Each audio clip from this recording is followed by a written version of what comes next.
యేసుక్రీస్తు నామమున మీ అందరికీ శుభములు. మన యొక్క భాగంలో నుండి కొలస్సీలకు రాసిన పత్రిక 2వ అధ్యాయము 15వ వచనం. మన అపరాధములన్నిటిని క్షమించి ఆయనతో కూడా మిమ్మల్ని జీవింపజేసెను. మనము క్రీస్తుని అంగీకరించక ముందు మన స్వభావము చెడ్డది. ఆయన మీద తిరుగుబాటు చేశాం, ఆయనని విడిచి వెళ్ళిపోయినాము, ఆయనకు అవిధేయత చూపాము. అనేక మార్లు ఆయన ప్రేమను రుచి చూసి కూడా ప్రశ్నించుకుంటూ వెళ్ళిపోయినాం. అంతేకాదు అనుభవపూర్వకంగా ఆయనకు సమీపంగా వచ్చి కూడా విడిచిపెట్టి వెళ్ళిపోయినాం. ఇక నాకు దేవుడే వద్దు అని ప్రశ్నించి వెళ్ళిపోయినాం. అలాంటి సమయంలో మనకు రావాల్సింది శిక్షనే.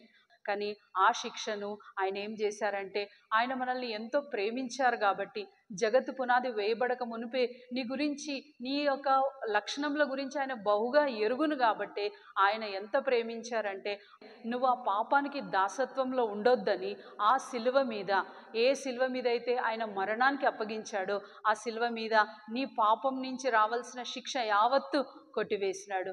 ఆ శిలువ మీద ఆయన కొట్టివేయడంతో నీ పాపాలు, నా పాపాలన్నీ క్షమించబడ్డాయి. అంతేకాదు ఆయన తిరిగి జీవించుట చేత మన మీద ఉండవలసిన ప్రతి శిక్ష కొట్టివేయబడ్డది. ఆ రుణమంతా కొట్టివేయబడ్డది. ఈనాడు మనము స్వతంత్రంగా ప్రభుని ఆరాధించగలం, ప్రభు దగ్గరికి రాగలం, ప్రభు దగ్గర సమీపించగలము అని అంటే అది కేవలం ఆయన పెట్టిన భిక్ష మాత్రమే. అందును బట్టి మనం ఇవాళ కనికరించబడ్డాం. మన యొక్క శిక్ష అంతయు కొట్టివేయబడ్డది.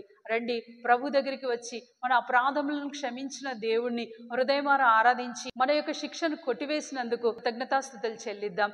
ప్రియమైన తండ్రి, యేసు ప్రభు ఘనమైన నామంలో మీరు మా అపరాధములన్నింటినీ క్షమించి, దేవా మరొకసారి ఆ రుణపత్రాన్ని జ్ఞాపకం చేసుకొనక అన్నిటినీ ఆ శిల్వ మీద కొట్టివేసినందుకే నీకు వందనాలు చెల్లించుకుంటూ, దేవా భవిష్యత్ కొరకే నా కొరకు ఉంచిన ఆ శుభప్రదమైన నిరీక్షణను బట్టి ప్రభు మిమ్మల్ని హృదయమారా ఆరాధించుకుంటూ పూజిస్తూ, అంతేకాదు మా ప్రభు ఒకనాడు నీతో ఏలుతానని ఆ నిరీక్షణ మాకు దయచేసినందుకే మీకు వందనాలు చెల్లించుకుంటూ యేసుక్రీస్తు పరిశుద్ధమైన నామంలో ప్రార్థిస్తున్నాం తండ్రి.